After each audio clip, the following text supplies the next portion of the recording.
Olá pessoal, tudo bem? Boa tarde, bom dia, boa noite para você, boa madrugada, né? Bom momento de estudo para você. Hoje nós iniciaremos o nosso assunto sobre Tribunal do Júri, por isso que eu coloquei Tribunal do Júri parte 1, porque este assunto, Tribunal do Júri, será dividido em várias partes, tendo em vista a complexidade, a extensão também do conteúdo. Nesta primeira parte, nós estudaremos basicamente a questão dos jurados, os itens, né, os assuntos, os requisitos, o tema relacionado ao jurado. Então, iniciaremos agora o nosso assunto, o nosso conteúdo sobre Tribunal do Júri, tá certo? Satisfação, e já digo a você que é um assunto extremamente importante, você que vai fazer concurso do Ministério Público, do Poder Judiciário, ou de qualquer outra instituição que caia Tribunal do Júri, nós bateremos em todos os pontos aqui que facilitará e possibilitará você fechar qualquer questão, tá certo? Tribunal do Júri, Tribunal do Júri. O que é isso, Tribunal do Júri, professor? Tribunal do Júri. Certamente você já ouviu falar no Tribunal do Júri. Talvez até tenha participado, talvez já tenha assistido. E se você é advogado, né, quem sabe, inclusive, já feito um Tribunal do Júri. Tribunal do Júri, pessoal, ele é uma instituição reconhecida pela Constituição Federal, tá certo? Faz parte do Poder Judiciário. É o órgão responsável para processar e julgar determinados crimes.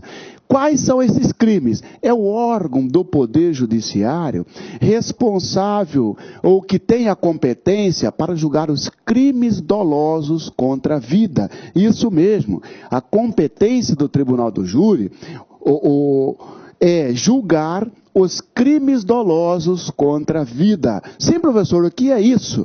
Os crimes dolosos contra a vida são aqueles crimes previstos lá no artigo 121 para frente do Código Penal, 121 ao 124, homicídio, né? Instigação, auxílio ao suicídio, né?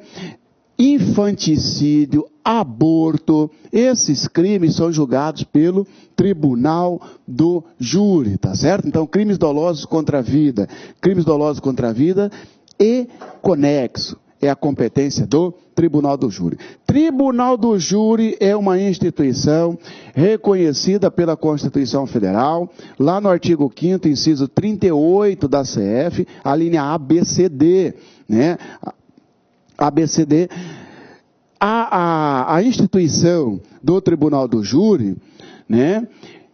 Não, vamos pular a parte histórica, mas só para você ter uma base, só para você ter uma ideia, é uma instituição tão antiga, pessoal, que remonta lá de 1215, na Inglaterra, né? Quando surgiu pela primeira vez, oficialmente, pelo menos no mundo ocidental, esta instituição, Tribunal do Júri. Claro que os doutrinadores, né, os estudiosos, sustentam muito antes dessa data, de 1215, já existia esse Instituto Tribunal do Júri. Agora, oficialmente, né, vindo para o mundo ocidental, em 1215, na Inglaterra. No Brasil, o Tribunal do Júri está reconhecido na Constituição Federal e também a sua organização no Código de Processo Penal, que nós estudaremos a partir de agora, tá certo? Primeiro item, então, é a competência. Cuidado, eles vão cobrar isso de você. E para que serve o Tribunal do Júri? Para julgar os crimes dolosos contra a vida. E quais são os crimes dolosos contra a vida? Homicídio é doloso contra a vida. Infanticídio é doloso contra a vida. Instigação, né? O induzimento, a participação no suicídio é crime doloso contra a vida. O aborto é crime doloso contra a vida. Esses crimes, sejam eles na forma tentado ou consumado, vão para o Tribunal do Júri. Crimes dolosos contra a vida, excluindo aqui, então, os crimes culposos contra a vida. E os conexos. Conexo são os crimes ligados a crime doloso contra a vida. Um crime conexo é aquele crime que está ligado a outro. porque só tem conexão quando algo liga a outro. Vou te dar um exemplo, né? O sujeito praticou um roubo. Roubo não é crime doloso contra a vida. Roubo não é da competência do tribunal do júri. Perfeito, muito bem. Agora, olha só, ele praticou um roubo e descobriu que tem uma testemunha. E tem uma testemunha do roubo. O autor do roubo, querendo se livrar, querendo garantir a sua impunidade, vai lá e mata a testemunha.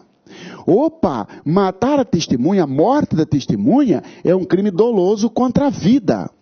E o roubo está ligado a ele, está conexo. Por isso que diz, crime doloso. Nesse caso, o sujeito vai ser processado, vai ser julgado pelo tribunal do júri.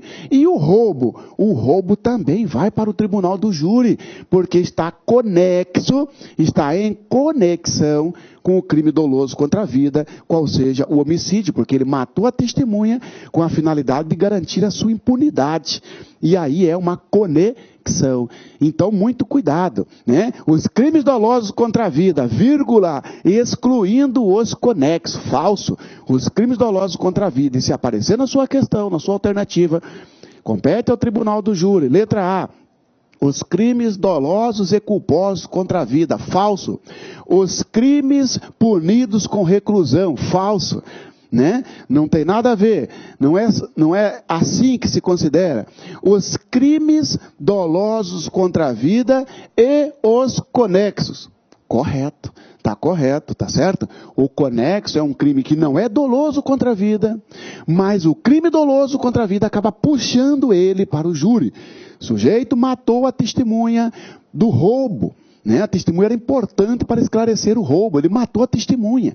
A morte da testemunha, o homicídio, vai puxar lá para o júri o crime de roubo. Por quê? A competência do júri, né, é em relação, para julgar os crimes dolosos contra a vida. Mas também, se tiver conexo, vai para a júri. Tranquilo? Se você guardar isso aí, sobre a competência do tribunal do júri, você matou. Bom, a Constituição Federal reconheceu o tribunal do júri. Tá? Reconheceu o tribunal do júri, inclusive, como cláusula pétrea. Muito bem. E a Constituição Federal trouxe alguns princípios, né, que regulamenta, ou melhor, que direciona, que ilumina o tribunal do júri. Quais são esses princípios? Plenitude de defesa. Plenitude de defesa. Está lá no artigo 5º, inciso 38. A plenitude de defesa é um princípio do tribunal de júri. Cuidado, porque ele troca lá. São princípios do tribunal do júri. Ampla defesa. Não. Claro que a ampla defesa é um princípio constitucional. Isso aí não se discute. Mas a ampla defesa não é só do tribunal do júri, tá certo? Do tribunal do júri vai mais que isso, muito mais. É a plenitude de defesa, que é algo muito mais completo do que a plenitude, do que a ampla defesa. A plenitude de defesa assegura ao réu que vai para o tribunal do júri, né, a vastidão, né, no que tange a utilizar os meios para provar a sua inocência, para provar a sua alegação. É plena. Se quiser usar documento, vai usar. Claro que tem que respeitar os requisitos previstos em lei, porque documento tem que ser juntado 3 dias antes, eu vou falar isso para você. Quer usar testemunha, quer usar filmagem, quer usar carta escrita por alguém, qualquer meio pode ser utilizado para defender o réu, porque a defesa é plena. Plenitude de defesa é um princípio do tribunal de júri. Sigilo das votações. Sigilo das votações é outro princípio do tribunal do júri. O que é isso, professor? Sigilo das votações. Sigilo das votações, senhores, é uma segurança para você, jurado, né, no sentido de que as pessoas, o público em geral, o réu, não ficarão sabendo qual foi o seu posicionamento, se você votou para condenar ou para absolver.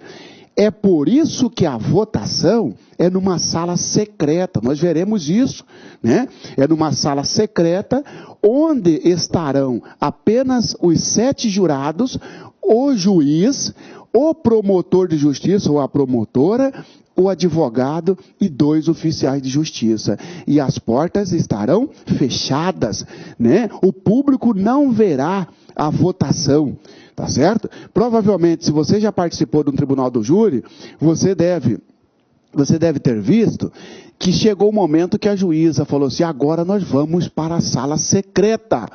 E aí vão para a sala secreta os jurados, a juíza ou o juiz, o membro do Ministério Público, o advogado ou o defensor e 2 oficiais de justiça. E ali ocorre a votação. A votação não é aberta, a votação é secreta.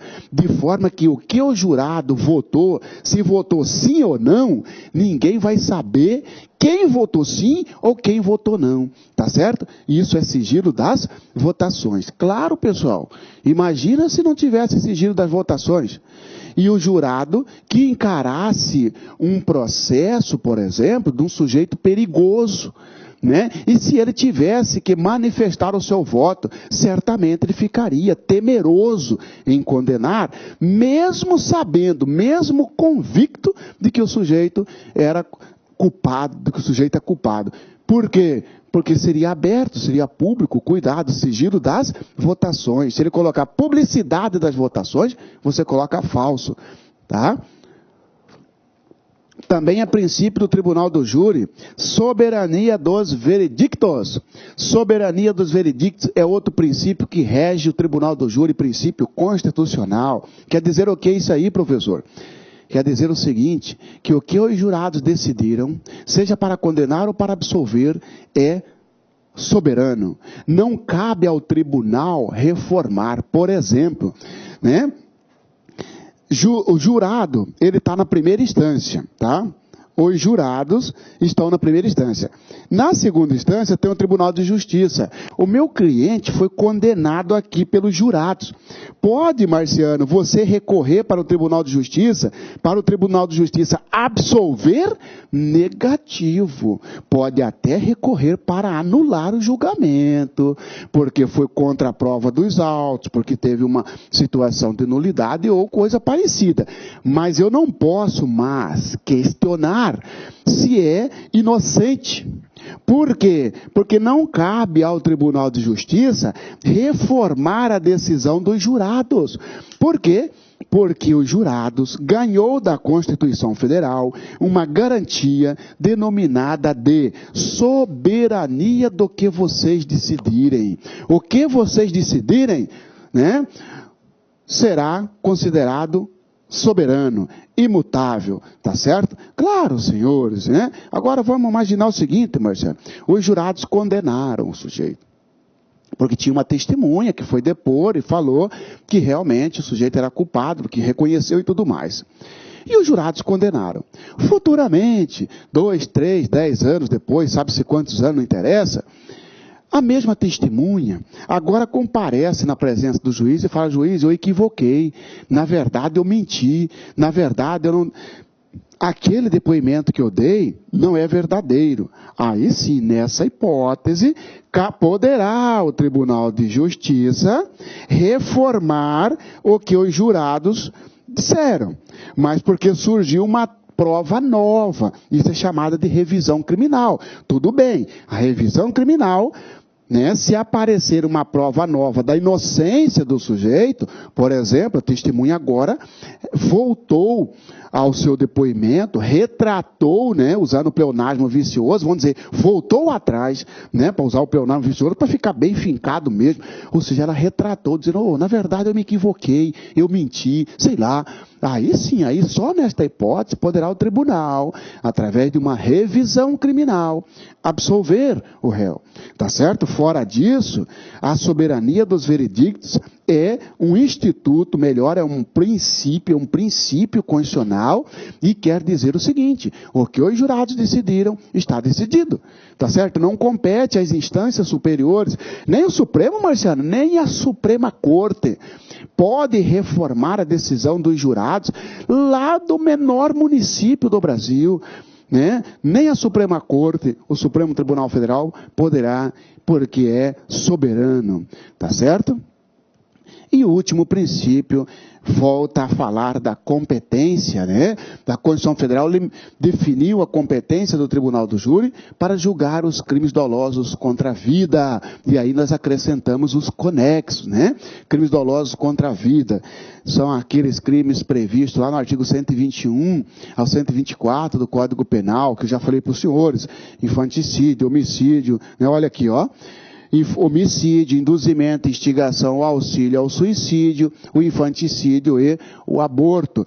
Esses crimes são de competência do Tribunal do Júri quando se revestirem do caráter doloso. Tá certo? Doloso. Agora, o homicídio culposo vai para o Tribunal do Júri? Não. Então, cuidado com a pegadinha, senhores. Toda espécie de homicídio será de competência do Tribunal do Júri. Você fala negativo. Negativo. E homicídio culposo de trânsito vai para o júri? Não. E homicídio culposo em outra circunstância vai para o júri? Não. Só vai para o júri os crimes dolosos contra a vida. Aí vem a pegadinha. Todos os crimes dolosos são de competência do Tribunal do Júri. Você manda um falso nele. Nem todos os crimes dolosos. Somente aqueles que forem contra a vida. Homicídio, induzimento, instigação ou auxílio ao suicídio, infanticídio ou aborto. Esses crimes, sendo dolosos contra a vida, evidentemente, segundo a Constituição Federal, vão para o Tribunal do Júri. Inclusive, se tiver algum outro crime ligado a ele, digo conexão, esse crime puxa também, tá certo? Olha aqui o artigo 5º da Constituição Federal. É reconhecida a instituição do júri com a organização que lhe der a lei, assegurados. Destaquei lei para você, porque nós estudaremos a lei que regulamentou o Tribunal do Júri, que é o Código de Processo Penal. É reconhecida a instituição do Tribunal do Júri com a organização que lhe der a lei, assegurados. Primeiro, a plenitude de defesa, o sigilo das votações, a soberania dos dictos e a competência para julgamento dos crimes dolosos contra a vida. Tá certo? Aqui, então, os princípios constitucionais do Tribunal do Júri. Agora, senhores, vamos lá, então, porque a Constituição Federal fala assim que a organização do Tribunal do Júri, a Constituição Federal reconheceu o Tribunal do Júri, mas deixou para a lei a sua organização. O nosso primeiro item, né, é sobre a composição do Tribunal do Júri. Tudo bem, Marciano? Eu já sei que o Tribunal do Júri é uma instituição responsável para julgar os crimes dolosos contra a vida. E também aqueles crimes que estiverem ligados com os crimes dolosos contra a vida, isto é, os conexos, né? Nem sempre na sua prova vai aparecer essa palavra conexo. Se aparecer na sua prova, compete ao Tribunal do Júri, A, B, C, D, E, julgar os crimes dolosos contra a vida. Não apareceu a palavra conexo. Eu marco certo, professor? Claro, vai marcar certo, sim. Tá certo? Porque é competência do Tribunal do Júri julgar os crimes dolosos contra a vida. Aí nós estamos acrescentando para você os conexos. Mas nem sempre na sua prova vai aparecer essa palavra conexo, tá certo? Se apareceu crimes dolosos contra a vida, você vai lá e marca verdadeiro, tá? Muito bem. O Tribunal do Júri, esta instituição que nós estamos estudando, a instituição, tem a seguinte composição, pessoal. Né? Na verdade, vamos falar primeiro para depois você fixar. Qual a composição do Tribunal do Júri? O júri é composto, senhores, de 26 pessoas. O Tribunal do Júri é composto de 26 pessoas e ponto final. Tá certo? Se colocar para você, o Tribunal do Júri é composto de, letra A, 7 pessoas, falso. Letra B, 25 pessoas, falso. Letra C, ao menos 15 pessoas, falso. Letra D, 26 pessoas. Exatamente. Se parou por aí, no 26, está correto. Agora, claro que dessas 26 serão divididas da seguinte forma: 26 pessoas, sendo um juiz de direito. Você fez concurso para juiz, você passou, você tomou posse, você é juiz de direito. Você é juiz togado, né? Você é juiz togado, você usa a toga, você passou no concurso, tá certo? Você, juiz togado, vai ser o comandante do tribunal, você vai ser o presidente, muito bem. Só que aí tem as pessoas do povo, né? Então, 25 jurados, 25 pessoas do povo, escolhidos dentre os maiores de 18 anos, né? Idoneidade ilibada, ou seja, notória notória idoneidade. Ora, 25 mais 1, 26. Um juiz e 25 jurados. Esses aqui são pessoas lá do povo, né? Muito bem, então cuidado, tá aqui, pessoal. Tá? Composição do Tribunal do Júri, 26 pessoas, sendo 25 jurados, sob a presidência de um juiz togado, de um juiz de direito. Mas, professor, eu já vi em algum lugar dizendo que, na verdade, são 7. E não são 7, meus? 7 é o conselho de sentença. Desses 25, serão escolhidos 7. Esses 7 vão julgar as pessoas, vão julgar determinado processo. Tá? Mas a composição é 25. Porque olha só, pessoal. João da Silva está sendo processado por crime de homicídio. Ele vai ao tribunal do júri. Os 25 vão julgá-los? Não. Só que no dia lá, né, tem uma lista já com 25 nomes. Lá, antes de começar, o juiz vai fazer, o assessor do juiz, o oficial de justiça, né, vai fazer a chamada dos jurados, para ver se tem 25 jurados ali, ou se tem ao menos 15 jurados. Tá certo? Dentre esses 25, serão escolhidos 7. Os 7, o resto, ó pessoal, vocês estão dispensados até amanhã, que amanhã tem júri de novo.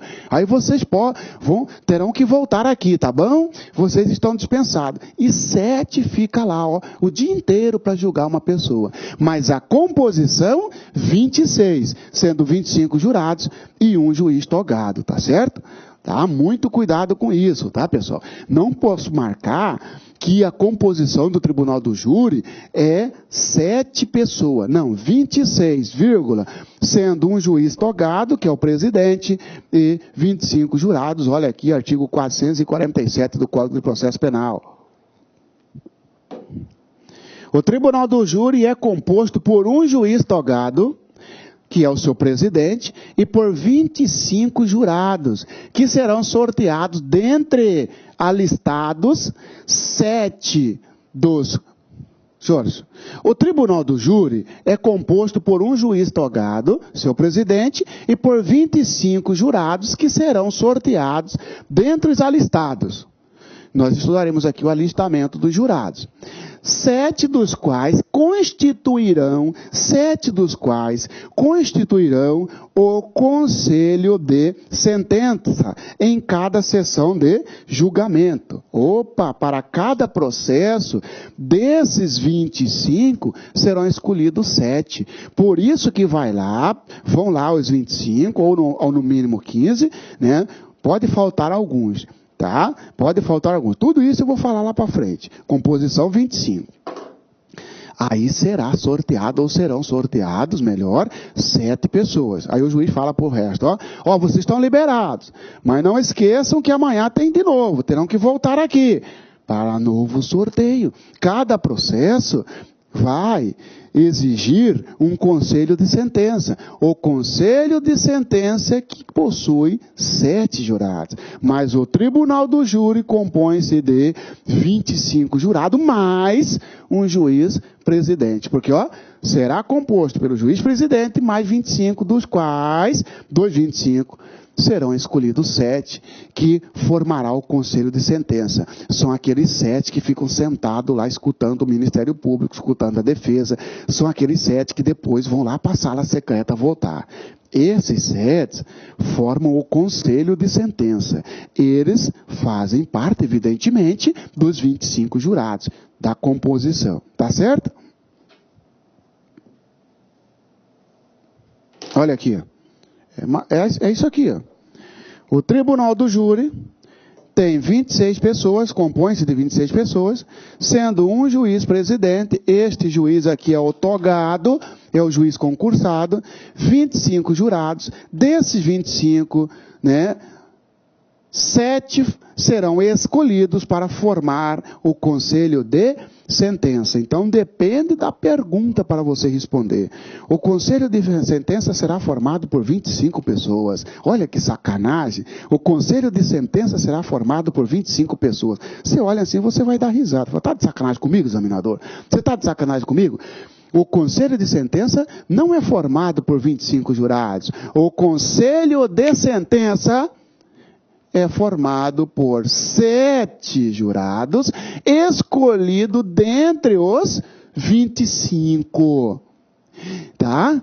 Esses 7 serão presididos pelo juiz togado, ou seja, lá no dia do julgamento, vai ter um juiz conduzindo os trabalhos, tá certo? E mais 7 jurados que vão julgar o réu, ou julgar a ré. Entendemos isso? Então, muito cuidado, porque se a pergunta for assim, ó. Sobre o tribunal do júri, indique a alternativa correta.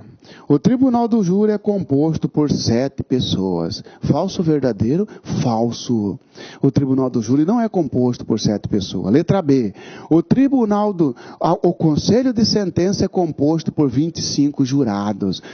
Falso. O conselho de sentença é por 7 jurados. Tá certo? O tribunal do júri é composto por 25 jurados, mais o juiz presidente. Opa, verdadeiro, 25 jurados, o tribunal do júri, não quero nem saber de conselho de sentença. Estou perguntando, a questão está dizendo, a alternativa, o tribunal do júri é composto por 25 jurados, mais o juiz presidente. Ok, 26. O conselho de sentença é composto por 7 jurados. Perfeito, 7 jurados, tá certo? Então, uma coisa é a composição do tribunal, 25 mais 1. Outra coisa é a composição do conselho. O conselho, Marciano, eu vou falar que são 8. Negativo. O conselho de sentença, 7.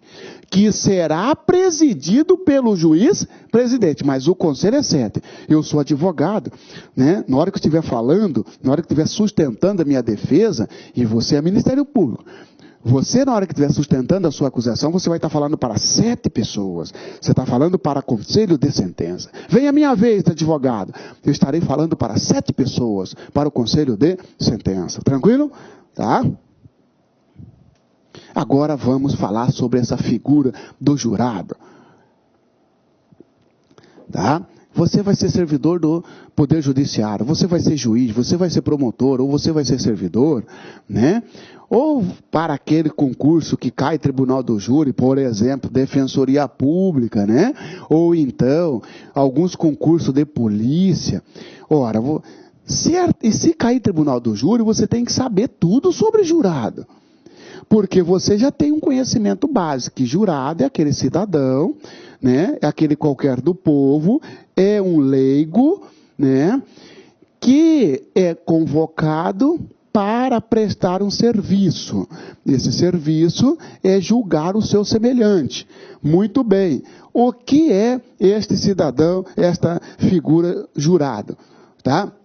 Começando pelo serviço obrigatório. Senhores, serviço de jurado, ou melhor, a função de jurado, ele é obrigatório. O serviço é obrigatório, a função é obrigatória.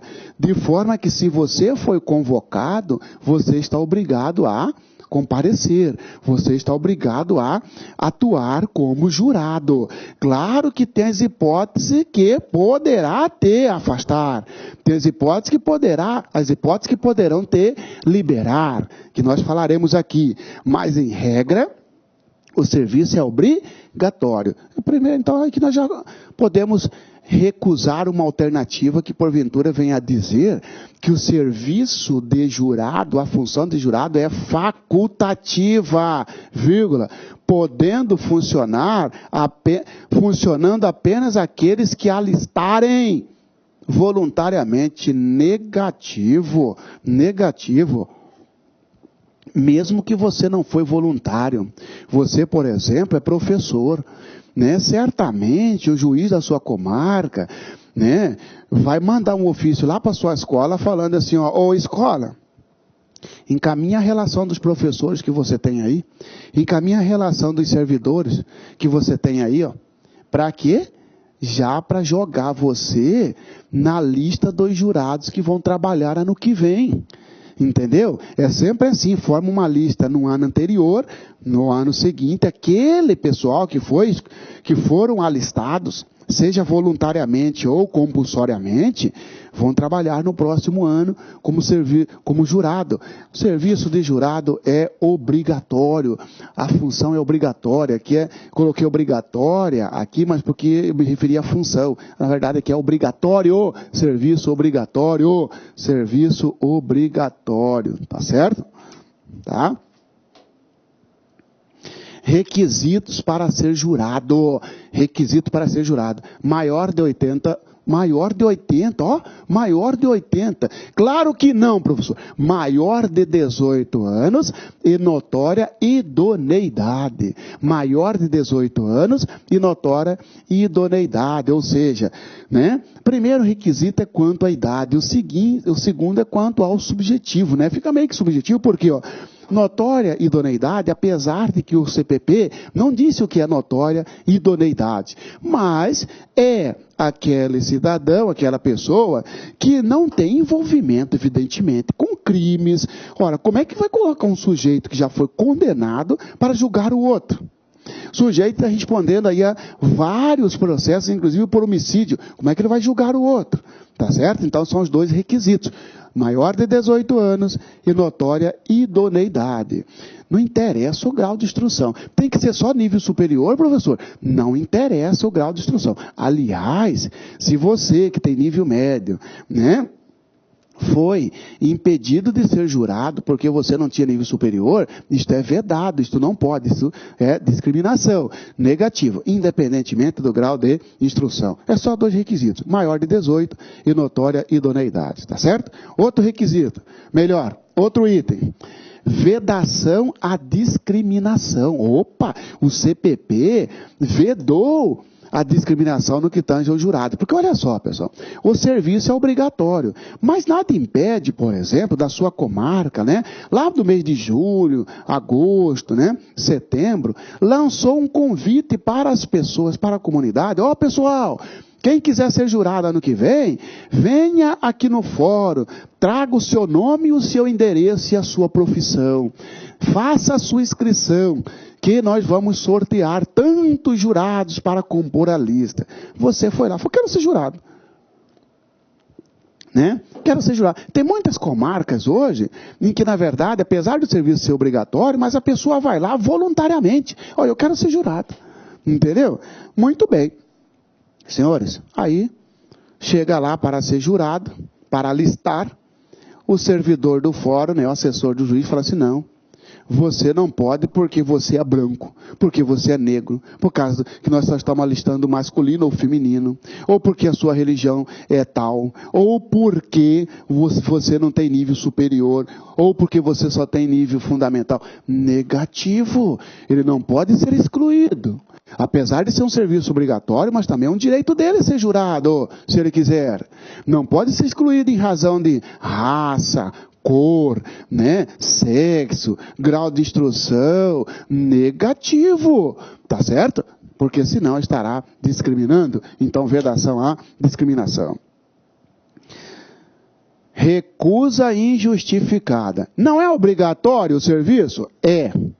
Quem recusar em ser jurado sem motivo justo, paga multa de 1 a 10 salários mínimos. Isso mesmo, né? A recusa injustificada, né, sujeita aquele que recusou uma multa de 1 a 10 salários mínimos a critério do juiz, levando em consideração as situações do jurado, tá certo? Então, a multa, claro, senhores, que a recusa tem que ser injustificada. Às vezes a pessoa recusa porque a religião não permite, porque ele não concorda com o tribunal do júri, porque não quer colaborar com o Poder Judiciário, pode recusar. Daqui a pouco nós vamos verificar que, se nesses casos, até pode, mas ele vai ter que prestar um serviço alternativo. Vejo daqui a pouco com você. O que interessa para você é o seguinte: a recusa, sem motivo, multa de 1 a 10 salários mínimos. Cuidado, hein? Multa de 1 a 10, porque senão coloca lá, a recusa injustificada ocasionará ou sujeitará o crime de desobediência, bem como multa negativa. Não tem crime de desobediência, é multa de 1 a 10 salários mínimos. Isentos. É obrigado? É. Agora, tem algumas pessoas que são isentas. É isento de ser jurado, é isento do serviço obrigatório jurado, julgar o semelhante.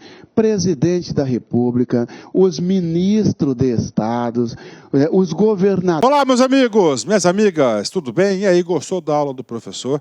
Quer continuar assistindo essa videoaula? Aliás, você quer fazer um curso completaço, super competitivo para o Tribunal de Justiça do Estado de São Paulo 2017-2018, edital destinado aí para o escrevente judiciário para as comarcas do interior. Convido você a acessar lá concurso.com.br. Lá nós temos esse curso competitivo, atualizado, focado, com personal coach, com esse professor que você acabou de assistir, por apenas 10 parcelas de R$ 25,00. É isso mesmo, melhor custo-benefício da internet. Esse curso nosso tem um grande diferencial, que é a metodologia. Você pode se matricular sem medo de ser feliz, que você vai gostar do curso. E um detalhe, vai ter aquela satisfação no final do curso de ter aprendido, de ter valido a pena. Isso vale a pena. Ok? Já esquecendo. Se você quer aí o material de apoio do professor, o PDF dessa aula, clica aqui embaixo, faz o download do material, basta você fazer aí um pequeno cadastro no site, você vai fazer o download gratuitamente, tá certo? E aproveita, vai lá, dá um likezinho de positivo, deixe seu comentário no nosso canal do YouTube. Espero vocês aqui no Like Concurso. Forte abraço, fique com Deus, tchau, tchau. Clique lá